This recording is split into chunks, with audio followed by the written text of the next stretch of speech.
أعوذ بالله السميع العليم من الشيطان الرجيم. بسم الله الرحمن الرحيم.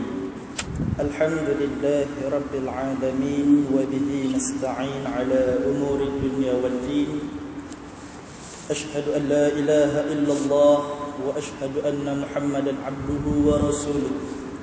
اللهم صل وسلم على سيدنا محمد وعلى آله وأصحابه أجمعين. أما بعد. Assalamualaikum warahmatullahi wabarakatuh.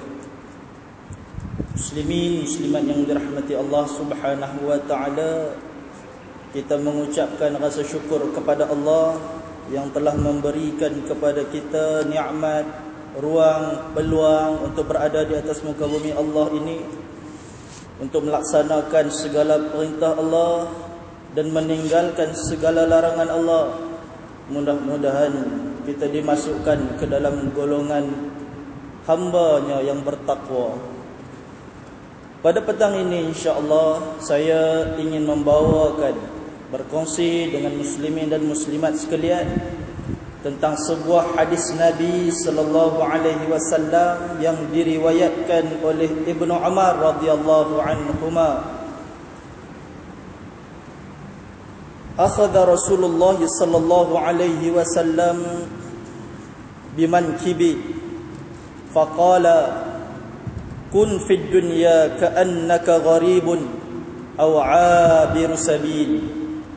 Wa kana Ibnu Umar radhiyallahu anhuma yaqul idza amsayta fala tantazir as-sabah wa idza asbahta fala tantazir al-masa. Wa khudh min sihhatik limaradik wa min hayatik limautik. Rawahul Bukhari. Hadis ini diriwayatkan oleh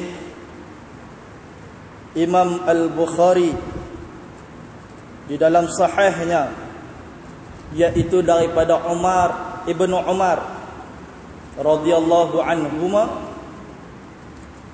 bahawa Nabi sallallahu alaihi wasallam pergi kepada aku, kata Ibnu Umar, kemudian dia pegang bau aku. Kemudian Nabi sallallahu alaihi wasallam bagi tahu kepada Ibnu Umar, kun fid dunya ka'annaka gharibun aw 'abiru sabil.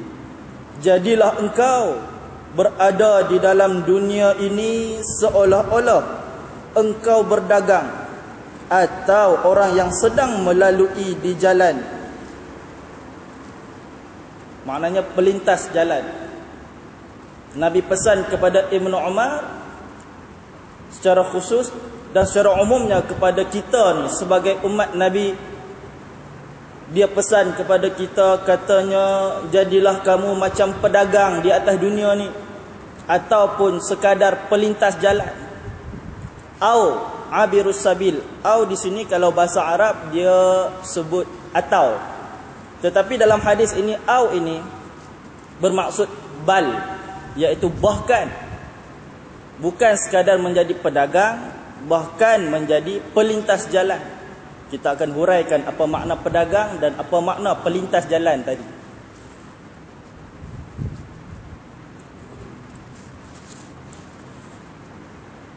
Dan dalam hadis yang sama juga disambung, kata Ibnu Umar radhiyallahu anhuma, iza amsayta fala tantazir as-sabah. Apabila kamu berada di suatu petang, jangan tunggu-tunggu untuk menemui esok pagi. Wa iza asbahta fala tantazir al-masa. Apabila kamu sedang berada di waktu pagi, jangan tunggu sampainya waktu petang ini. Wa khudh min sihhatik limaradik. Maka janganlah engkau gunakan dari segi kesihatan engkau sebelum engkau sakit. Wa min hayatik limautik. Dan gunakanlah masa hidup kamu sebelum kamu menemui kematian. Baik, muslimin muslimat yang dirahmati Allah Subhanahu wa taala, Nabi pesan kepada kita tadi, jadilah kamu sebagai seorang pedagang atau bahkan menjadi seorang pelintas jalan.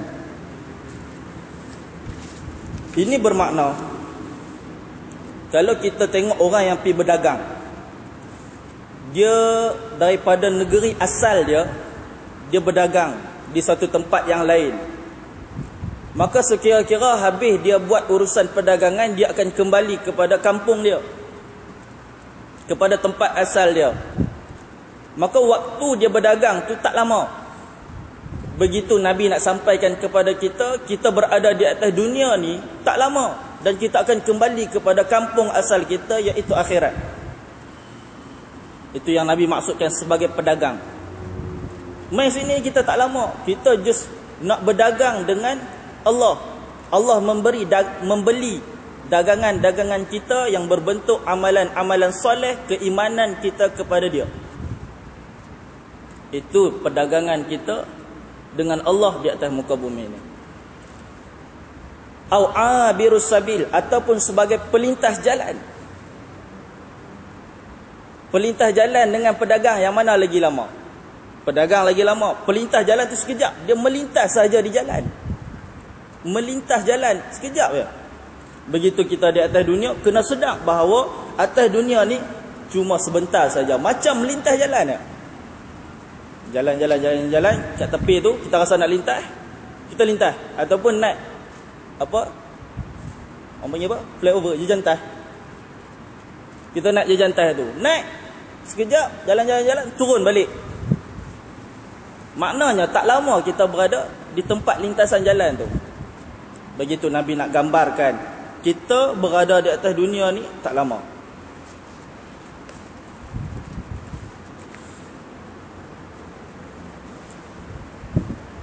Ada beberapa perkara yang kita nak sentuh tentang perdagangan ini. Kita nak tengok secara mendalam. Yang pertama sekali, seorang yang menetap dalam negerinya bersama keluarga, kadang-kadang dia berasa tenang dengan keluarga, anak-anak, saudara-saudara, kawan, hartanya. Ia tidak benar terasa betapa perlunya kepada penjagaan Allah dalam setiap detik hidupnya. Baik, kita dah menetap. Kata contoh kita menetap di KL ni, kita tenang, ada anak-anak dengan kita, kawan-kawan dengan kita, ada isteri, rumah, ada harta kita di sini. So kita rasa tenang. Tetapi bagi seorang yang musafir, kan, orang yang pergi berdagang, dia bermusafir ke tempat yang jauh, maka ketika itu pergantungan dia kepada Allah Subhanahu Wa Taala dia sebenarnya tinggi. Kan? Dia bergantung supaya perjalanan dia pergi balik itu selamat.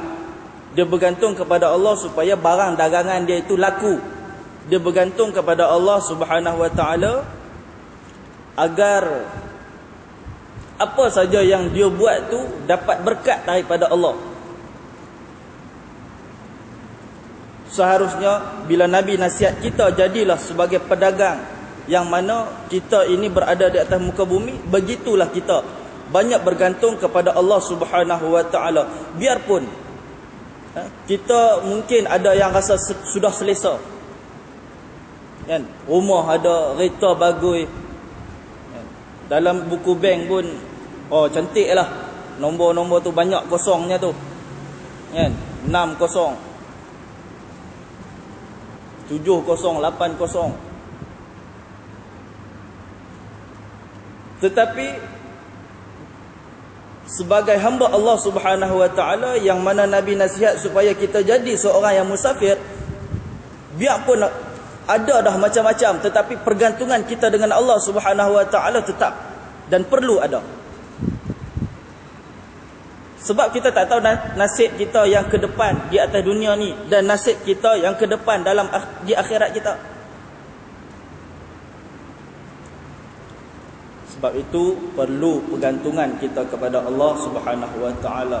Bahkan kalaulah nak digambarkan orang yang tetap hati dia bergantung kepada Allah, dia berjalan sekali keluar daripada masjid ni nak masuk pejabat dia, tapak kasut dia terkeluar, tertanggal, Maka yang pertama sekali apa yang dia fikir? Ya Allah, aku punya kasut dah lekang dah. Aku nak cari lain, tolonglah ya Allah. Itu orang yang bergantung kepada Allah. Orang yang tak bergantung dengan Allah, dia rasa selesa, tak apalah, ada lagi duit ni, bolehlah pergi cari dekat kedai lepas ni. Dia tak bergantung apa dengan Allah. Nampak beza orang yang bergantung dengan Allah dengan orang yang tidak bergantung kepada Allah Subhanahu wa taala.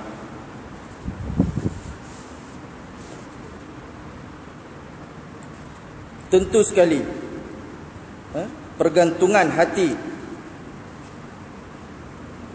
Kita nak tengok beza orang bergantung hati dengan tak bergantung hati ni.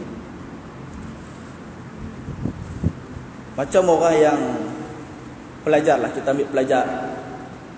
Dia bila dah masuk satu semester, dia masuk permulaan persekolahan dia ataupun permulaan pelajaran di universiti dia, maka dia relax lah. Dia relax, belajar, buat assignment apa semua. Tetapi tengok di akhir semester dia nak ada ujian, ketika itu dia sudah bergantung kepada Allah Subhanahu wa taala. Sebab apa? Sebab dia takut. Dia takut sagi exam dia macam ni, result dia tak elok, apa semua, dia takut. Maka dia lebih bergantung kepada Allah. Beza keadaan dan masa tu. Tetapi orang yang sentiasa dia bergantung kepada Allah Subhanahu wa taala, biar pi masa apa sekalipun, keadaan apa sekalipun, dia tetap bergantung kepada Allah Subhanahu wa taala. Yang kedua, seorang musafir tidak akan membawa bersamanya melainkan barang yang perlu sahaja. Maka kita tidak akan mendapati dia membawa semua peralatan yang ada di rumahnya. Dia nak pergi berdagang, nak bermusafir tempat yang jauh.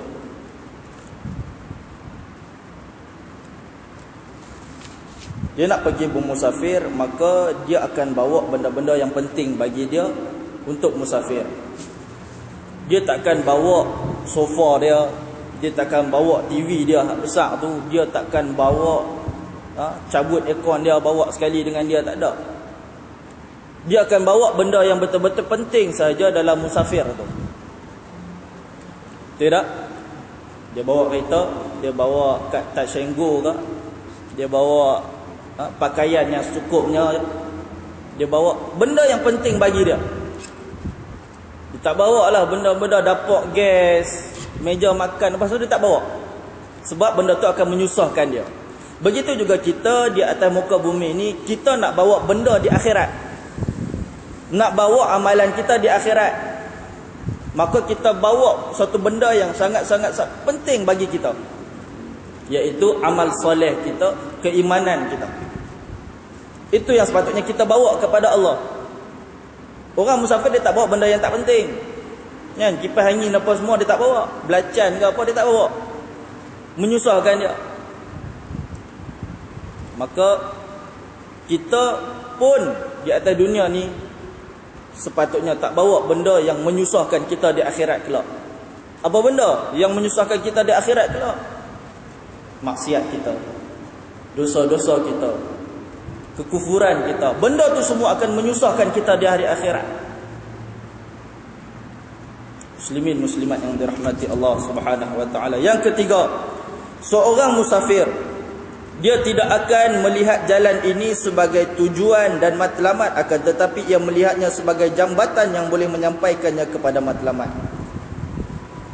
Dia katalah pada Kuala Lumpur nak balik ke Pulau Pinang, jalan dia nak ikut PLAS, Lebuh Raya Utara Selatan. Maka dia gunakan jalan tu sebaiknya untuk sampai kepada destinasi dia, kampung dia. Dia takkan jadikan jalan dia itu sebagai matlamat dia. Sebab sebenarnya matlamat dia apa? Kampung dia. Tetapi berbeza kita dengan keadaan di atas dunia ni. Dunia ni Allah jadikan sebagai jambatan, jalan untuk menuju ke akhirat. Tetapi kebanyakan daripada kita menggunakan jalan ini sebagai destinasi dia, Sehingga kan dia melupakan kampung asal dia, kampung halaman dia, iaitu akhirat. Dia duk rasa atas dunia ni dia akan hidup sampai bila-bila. Dia duk rasa kenikmatan yang sebenar ni kenikmatan atas dunia. Ini kesilapan kita. Sehingga kan dia mengabaikan bekalan-bekalan yang perlu dia bawa ke akhirat kelak. Sebab itu beza kalau kita kena banding dengan musafir. Yang keempat, seorang musafir itu akan merasa dalam setiap saat dan setiap langkah yang dilaluinya bahawa ia telah jauh meninggalkan titik permulaan dan kian menghampiri titik penghujungnya. Seumpama dia bawa kereta, kan? Jarak perjalanan dia lebih kurang daripada Kuala Lumpur nak balik Penang 5 jam. Bila dia bawa, okey, 80, 90, 100. Maka lepas sejam, dia kata, okey ni tinggal 4 jam lagi. Dah habis 2 jam. Alhamdulillah, 3 jam lagi nak sampai ni. Sabar. Kan? Tambah-tambah kalau raya ni. Tak sabar tu. Hak tu yang jadi potong kiri kanan. Jadi macam bawa laju, tak ingat anak bini duk ada sebelah. Lepas 4 jam, alhamdulillah, tinggal sejam lagi. Ni seronok nak sampai kampung halaman dia. Sejam lagi nak sampai, setengah jam lagi, 20 minit, 10 minit lagi nak sampai. Dia jadi seronok.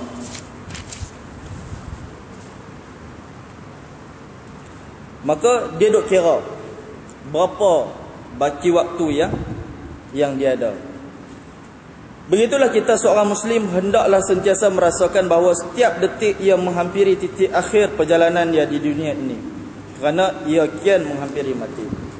Sebab itu kita pun kena merasai sedemikian rupa bagi seorang musafir yang merasai titik akhir dia, destinasi dia sudah hampir, dengan berlalunya masa. Kan? Tadi dia nak balik Penang tu 3 jam dah habis dah. 4 jam, tinggal sejam lagi.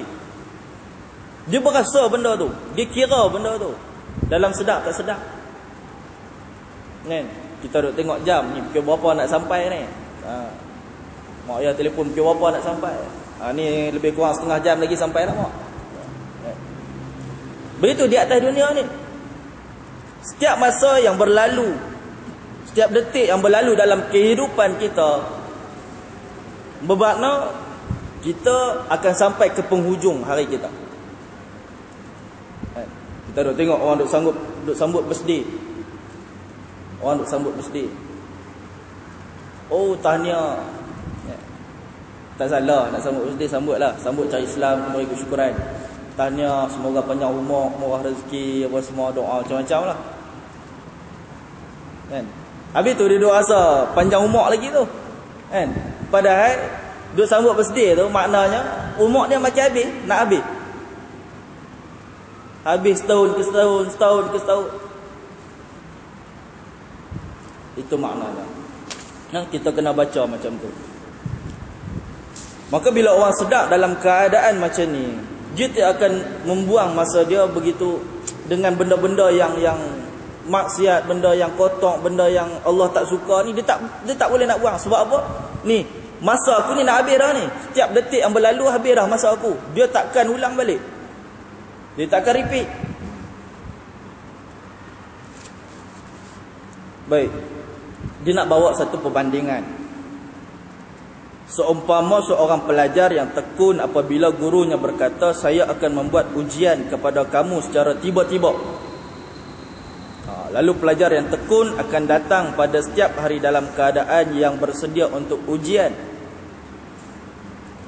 Seumpama kalau dalam kelas, lecturer kata, pensyarah kata, okey baik, saya akan bagi ujian bulan ni,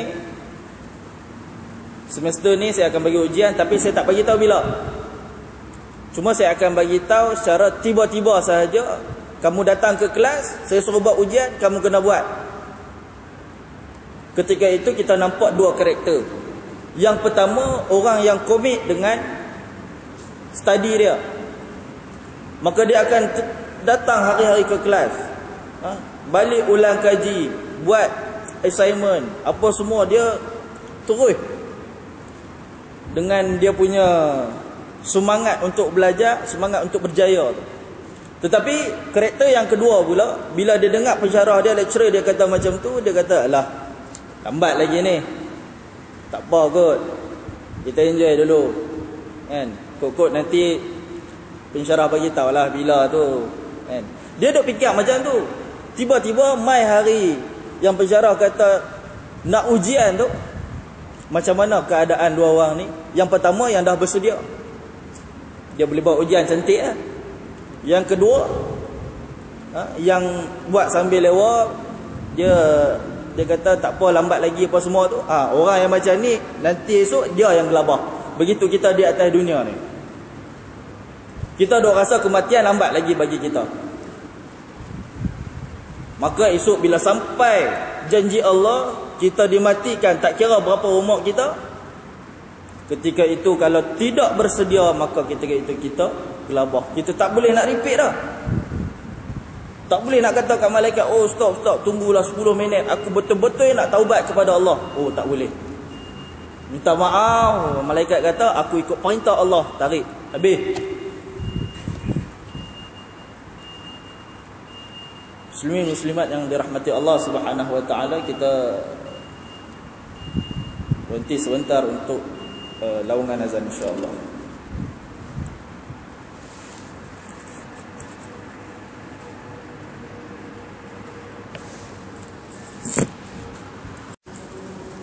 Muslimin muslimat yang dirahmati Allah Subhanahu wa taala, kita sambung pada perbincangan kita. Sayyidina Ali karamallahu wajhahu, dia pernah menggambarkan dunia ini dan juga akhirat dengan jelas. Kata Sayyidina Ali, inna dunya qadir tahalat mudbirah wa innal akhirah qadir tahalat muqbilah wa likulli minhuma banun fakunu min abna'il akhirah wa la takunu min abna'id dunya fa innal yawma 'amalun wa la hisabun wa ghadan hisabun wa la 'amalun. Kata Sayyidina Ali, sesungguhnya dunia ini semakin kita tinggalkan, dan sesungguhnya akhirat itu semakin kita hampiri. Dan tiap-tiap daripada kedua-duanya, iaitu daripada dunia dan daripada akhirat, ada anak-anaknya. Dunia ada anak-anak, akhirat ada anak-anak dia. Maka kata Sayyidina Ali, jadilah kamu anak-anak akhirat, dan janganlah kamu menjadi anak kepada dunia.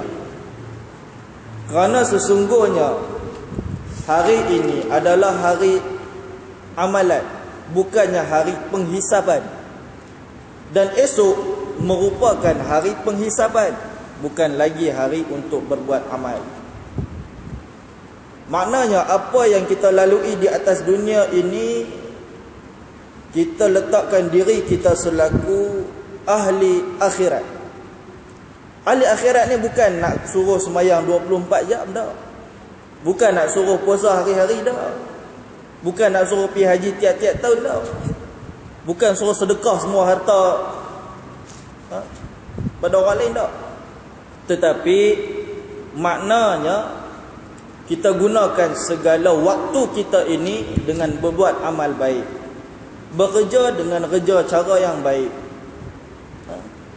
bersosial cara Islam, berhibur, nak hibur ikut lunas-lunas Islam, nak berpolitik, politik cara Islam, nak berapa lagi, berekonomi, berniaga, bermuamalat, cara muamalat Islam. Apa sahaja yang kita buat, Islam sudah letakkan cara-cara dia. Maka bila kita ikut cara-cara Islam ini, maknanya kitalah merupakan anak-anak kepada hari akhirat. Sebab hari ini merupakan hari amalan untuk kita. Tak ada orang nak hisap kita lagi. Tak ada nak hitung amal kita lagi. Lepas kita mati, itulah hari kita akan dihisap, dihitung amalan kita. Dan hari itu kita tak boleh nak buat amal apa-apa lagi. Muslimin muslimat yang dirahmati Allah Subhanahu wa taala. Yang kelima, orang musafir dia akan melalui beberapa R&R. Kan? Kita balik ke utara, ke selatan, dia ada R&R dia. Yang mana kita berhenti, kita buang air, kita makan, kita ambil bekalan apa semua untuk meneruskan perjalanan sampai ke hujung. Nak beli buah tangan apa semua, R&R. Jika tidak, kalau dia tak kumpul, kalau dia tak selesaikan di R&R, maka di tengah jalan ni dia jadi kelam kabut lah. Sampai di destinasi dia pun bekalan apa pun tak ada. Kan? Kosong, bawa balik badan dia. Mak tengok, ayah tengok, bawa balik badan dia, tak ada apa-apa kat. Jadi begitu juga kita di atas dunia ni. Perhentian-perhentian kita juga ada. Iaitu kita mestilah mencari bekalan-bekalan. Bila sampai di perhentian di atas dunia ni, maka bekalan dia apa? Bekalan dia adalah ilmu yang kita duk belajar hari-hari ni. Kan? Tak kira lah di internet ke, di surau di masjid ke, dalam TV ke. Ilmu fardu ain dan fardu kifayah. Itu kita punya bekalan kita.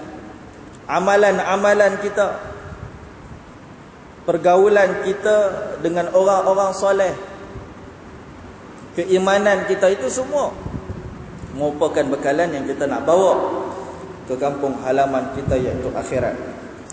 Dan memanglah bila kita lalui suatu pemusafiran, kita akan mungkin rasa susah. Orang yang kena ujian jugalah.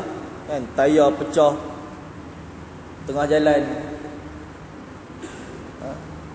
enjin panas berasak, kering air, steering cabut, macam-macam dugaan di tengah jalan. Kadang-kadang tak. Dan sebab begitulah perjalanan kita di atas dunia, dia ada kesukaran-kesukaran yang kita kena lalui. Kerana itu merupakan ujian daripada Allah Subhanahu wa taala. Kesukaran yang Allah bagi itu nak melihat, nak membuktikan sama ada kita ini bersabar ataupun kita ini mudah berputus asa daripada rahmat Allah Subhanahu wa taala. Bagi orang yang bersabar, dia berjaya. Dia berjaya lah. Contoh dia tayar kereta pancit tengah jalan, dia tak reti nak tukar. Tak reti nak tukar tayar kereta. Dia telefon mekanik apa semua, tunggu dengan sabar apa semua. Selang 2-3 jam apa semua baru selesai. Dia sabar, okey, dia boleh teruskan perjalanan. Bagi orang yang tak sabar ni, dia macam mana? Dia mula buat perongos tengah jalan ni, tendang kereta dia apa semua. Jenis orang tak sabar. Akhirnya 5 jam pun tak jadi apa benda tu. Kan? Kereta tak baik, kaki dia sakit. Maka itulah yang perlu kita ada kesabaran di dalam kehidupan kita. Sabar bukan sabar kalau ditimpa susah saja. Bahkan kalau Allah perintahkan sesuatu ketaatan yang kita kena buat, maka kita kena sabar. Allah suruh semayang subuh, bangkit pagi-pagi semayang. Allah suruh apa lagi? Puasa bulan Ramadan, kena tahan perut ni. Tengok orang-orang yang non muslim makan depan kita. Dengan keimanan kita sabar. Kenapa? Taat kita kepada Allah. Allah suruh cari makanan yang halal dan tayyibah. Makanan yang halal lagi baik. Bukan halal saja. Maka kita dengan kesabaran kita cari benda yang halal lagi baik. Halal lagi baik ni macam mana? Misal kata ada orang tanya, kan, ada orang tanya, dia kata dia nak bagi salah faham terhadap Islam. Dia tanya lagu ni, dia kata saya ni ada satu penyakit darah tinggi, saya pergi jumpa doktor, dia kata. Jadi bila jumpa doktor tu, doktor nasihatkan jangan makan daging. Jangan makan daging. Dia kata bahaya, darah kamu boleh naik tinggi lagi. Maka dia pun balik, dia fikir, dia kata macam manalah Islam ni boleh menghalalkan makan daging sedangkan dia bahaya kepada kesihatan. Panas tak panas? Dapat soalan lagu tu, panas tak? Baik, kita jawab balik. Kita kata apa?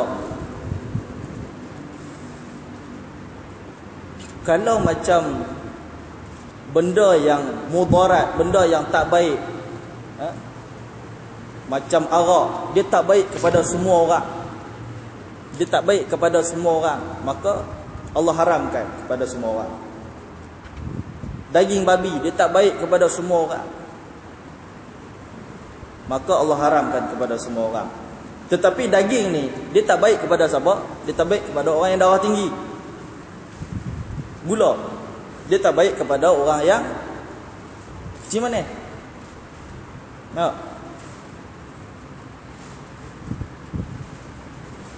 Bila dikatakan begitu, dia tak baik kepada setengah-setengah orang saja, dan kepada orang yang lain yang tak ada masalah kepada pankreas dia. Dia nak makan gula, makan, tak ada masalah. Sebab itu Allah tak haramkan benda daging ke, gula ke, apa benda. Allah tak haramkan sebab apa? Dia ada setengah-setengah orang saja yang tak boleh nak makan sebab dia ada penyakit tertentu. Sedangkan kalau macam arak, daging babi, apa semua ni tak boleh makan sebab apa? Dia buruk pada semua orang. Hang sihat ke hang sakit, makan buruk. Jadi tak elok. Itu hikmah yang Allah bagi. Nanti kalau siapa-siapa non-Muslim tanya kepada tuan-tuan boleh ada satu jawapan yang boleh bagi tahu kepada mereka. Sebab apa? Cantiknya Islam ni, dia tak haramkan daging kepada semua orang. Sebab kepada setengah orang dia baik, dan setengah orang yang ada penyakit tu memang dia tak baik. Maka itu maksud halalan thayyibah. Benda tu halal, gula halal, tetapi bagi orang kecil manis dia tak thayyib, dia tidak thayyib, dia tidak baik bagi orang yang kecil manis, dia teruk. Begitu. Baik, dalam hadis yang sama juga Ibnu Umar dia kata apa? Dia buat kesimpulan daripada hadis Nabi tadi. Dia kata sekiranya kamu duk ada masa pagi, jangan tunggu petang. Kalau macam tu, kita yang duk ada di waktu sekarang ini, jangan tunggu malam baru kita nak buat ibadat kepada Allah. Jangan tunggu malam baru kita nak buat baik. Sekarang tak apa, kita buat jahat, kita tunggu malam tak kita bertaubat. Tak boleh macam tu.